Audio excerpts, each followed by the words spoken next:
What were you saying, Lucy? Us to believe into Jesus. John wants Followers. right, his followers, not us Gentiles. Right, at the time. He wants his followers who are already believing in Jesus to continue even more believe. That's what means by, that's why I keep saying believe into. Forever emotionally embedding yourself in the Johannine Jesus group, the enlightened ones, the Technotheu, the children of God. Question, why so many different variants? Okay, here we go again with the old spiel. Think about it this way. At some point in time, late 20s, Common Era, Syro-Palestine, we have the context of the pre-Paschal Jesus himself. He's alive, walking around, talking in Galilean villages, and healing. And that's a certain context around 2,000 years ago in a very different culture than ours. After Jesus' death and resurrection, there is another period of time where other people talk about Jesus saying stuff and doing stuff, like healing people, and healing the servants of people, and healing the sons of people. Every one of those people that is either recounting memories or hearsay of Jesus doing this is doing it in a new and different context. As this spreads throughout a geographic region, this diversifies. Contexts multiply left and right. The result of this is the meaning of the story of Jesus healing is changing. The details of the story of Jesus healing is changing, just like the parables. Whenever you move the language, you necessarily change the meaning. Inspiration cannot prevent that. And this is another reason why it's futile to go looking for scientific proofs that this or that detail in a story are absolutely scientifically true. There's a problem with these. Are not scientific people writing this down. Are these modern journalists doing this? Writing this down? Maybe modern journalists would be hard too. I don't know. I'm not too good either. But it's the thing. They're giving us truthful reports. Are they giving us scientifically accurate reports? No. And we're not, and by the way, the Mother Church does not insist that we accept that we believe that. The shepherding authority of our church tradition, I know there are other people here, brothers and sisters, Christian brothers and sisters, that's beautiful, and we respect you without ever, trying to dislodge your religious commitment.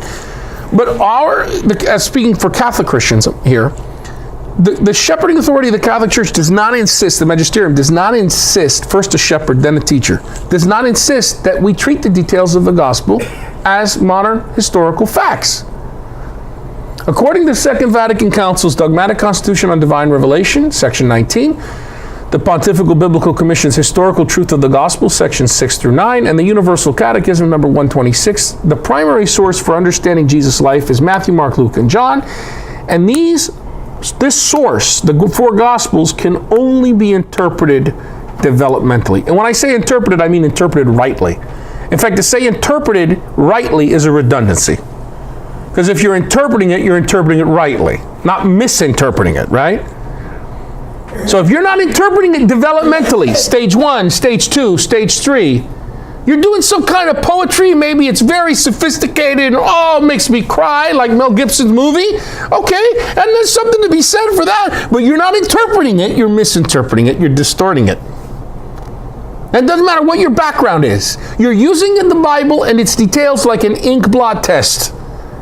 I put a Rorschach test out here for everybody, and wow, look at all the different things we see. I see Batman, I see a mess, I see a moth, I see this, I see a cake, I see all these things. Everybody in here sees different things. Is that how we should be doing the Bible? Or should we ask, wait a minute, what did the human author have in mind when he was writing this? Don't use the Bible as an inkblot test for your life. And then look for scientific proofs that justify your own inkblot test. That's a big problem.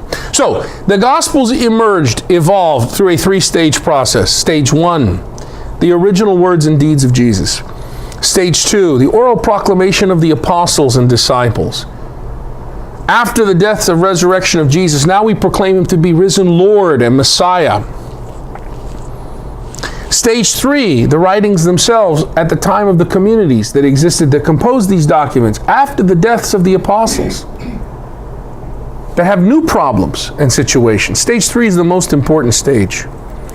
So dating the Gospels, and again, this isn't just, well, let's do this opinion from Bill or anybody else. This comes from Boston College, okay, from the theology department and scripture studies department. By the way, Boston, they employ not just Catholics, okay? They draw from a scholarship that is truly ecumenical and interreligious, Jewish, and even atheist scholars. Because you see, that's the great thing about the literal sense of scripture. To find out what the meaning of the human authors is, you don't just need faithful people, all right, who I believe. You can get people who are linguists who are not necessarily religiously committed like we are as Christians. And that's fine. So, from the year 30 to the year 100 Common Era. Death of Jesus in the year 30. Paul's letters written, whoa, look at the time difference. In the 50s. Earliest literature we have is church, 1 Thessalonians. 52 Common Era, maybe as early as 48, not earlier. Then James, Peter, and Paul are martyred in the 60s. 70 Common Era, Jerusalem's destroyed. Sometime in the 60s, no later, probably the 70 Common Era, is Mark, the first narrative gospel written. Two other communities a couple decades after come along. They don't know each other, but they have a copy of Mark on their desk, and they use it as the literary basis for their own Mark 2.0s. Matthew and Luke is what we have called these documents from the late 2nd century on. Those aren't really the names. They don't have those names in the text. They don't have autographs. We don't know who wrote them. But they have material, sayings of Jesus, Matthew and Luke, that are not found in Mark. So that means in addition to Mark being on their desk, there had to be another document on their desk. Germans have called this Q, initial for Quelle, which means source, a saying source.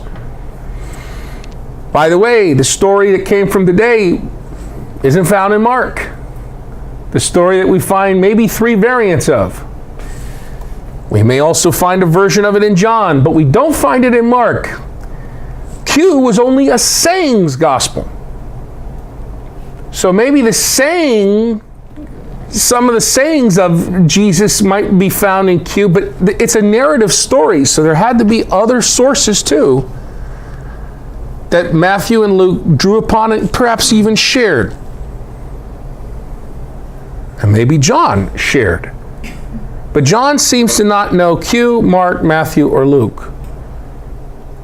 Stage 1, Stage 2, and Stage 3. I'm going to tell you again, the church shows us that we cannot interpret the Gospels unless we do so developmentally. What does a fundamentalist do? He reduces Stage 3 and 2 and collapses it into 1. Because he is a rationalist, the fundamentalist, and he has to have rationalistic proofs. He has to have he worships the God certitude.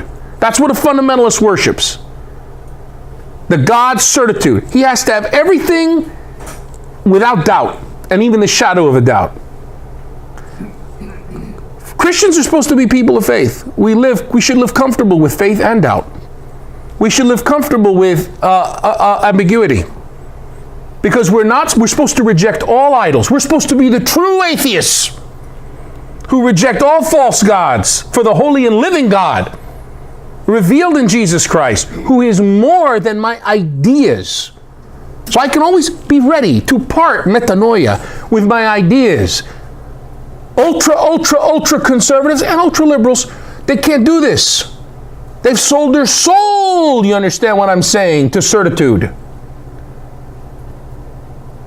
And like Pied Pipers, they often lead us down the bad way, thinking we're theologically justified to go down that journey. Consider, not a single one of the gospel writers was an eyewitness. None of them met the pre-Paschal Jesus. None of them heard his parables, and none of them saw him do his healings. Mark and Matthew stand third wave, third generation, down the line after the pre-Paschal Jesus. Mark is writing in either Syria, maybe Rome, not the Galilee, 40 years after the lifetime of Jesus. 40 years after he healed the centurion or the royal or whoever. Matthew is probably writing from Antioch in Asia Minor 50 plus years after the lifetime of Jesus. Yes, Mary. I've always been curious when you presented the chart we previously looked at and seen when they were martyred, because did the scholars provide any kind of cultural insight into why these followers of Jesus had such a long life, considering the life expectancy of... Did they have a long life? Did they have a long life? What's the average life? If Peter was around 35, 40 years old. If Peter was a teenager, was that really a long life? Well, yeah, he would have lived to like 65, 70 years old before he was martyred. If Peter was if Peter was 17 or 15 years old in 30 Common Era, how would he be when he was in the 60s? How old would he be?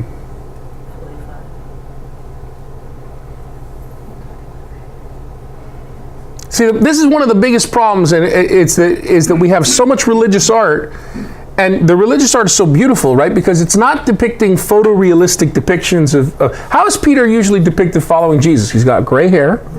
He's a big, strong man, right? We've never found a skull in first century Palestine with a complete set of teeth. How much food do you think fishermen ate?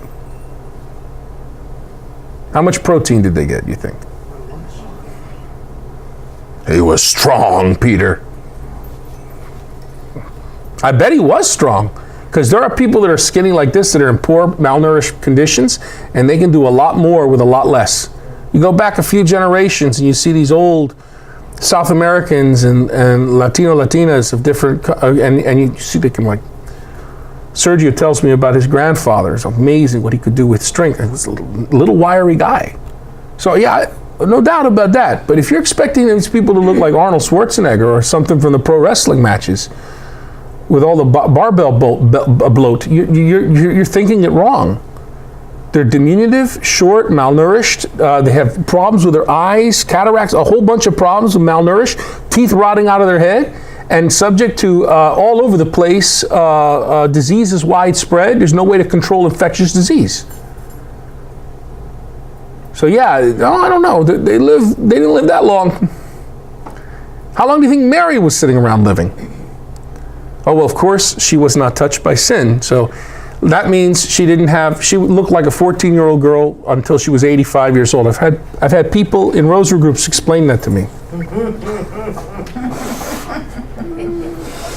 This is what I mean. And let me tell you, I'm a good Catholic in this. I follow the teachings on our Blessed Mother. I believe that Mary is without sin. I'm fine with that, being saved without sin, perfectly saved, a perfect from the first moment of her being. Okay, I'm a Catholic for that. Does that mean I believe that Mary didn't have colds and and couldn't suffer from having teeth rot out of her head? I mean, that's Augustine that gave us that baggage. Woo, man, what a baggage he gave us. Okay, and then we discover Tyrannosaurus with and megalodon sharks with teeth like this. You ever see a megalodon? Imagine Jaws. Now imagine 6 times the size of Jaws. Those things existed in the ocean way before Adam. Okay? So that means we had organisms killing organisms for billions of years on this planet. Microscopic predators. We don't need that for Adam to do his thing before death in the biological sense to enter the world. You understand? You hear what I'm saying to you? Okay, moving right along. Luke is fourth generation after the pre-Paschal Jesus. Luke is writing from some large Greco-Roman city, possibly Athens, maybe Corinth. Somewhere in what we call now Europe, some 50 to 60 years after the lifetime of Jesus. To understand what's happening, folks, stories about Jesus, such as his healings, whatever they might have actually meant in the original context in which they were told, are now vibrating all over the Mediterranean world. in new and different contexts. And the result of this is the details of the meaning of stories of Jesus' healings inevitably changed. That doesn't mean they're invalid, they changed. Hey, thanks for watching. Just continue the playlist for the next part of the study. If you have further questions, this is good. They will get addressed, so keep watching. If you found value, please subscribe, like, and share. As always, questions, comments, and criticisms are most welcome. God bless you.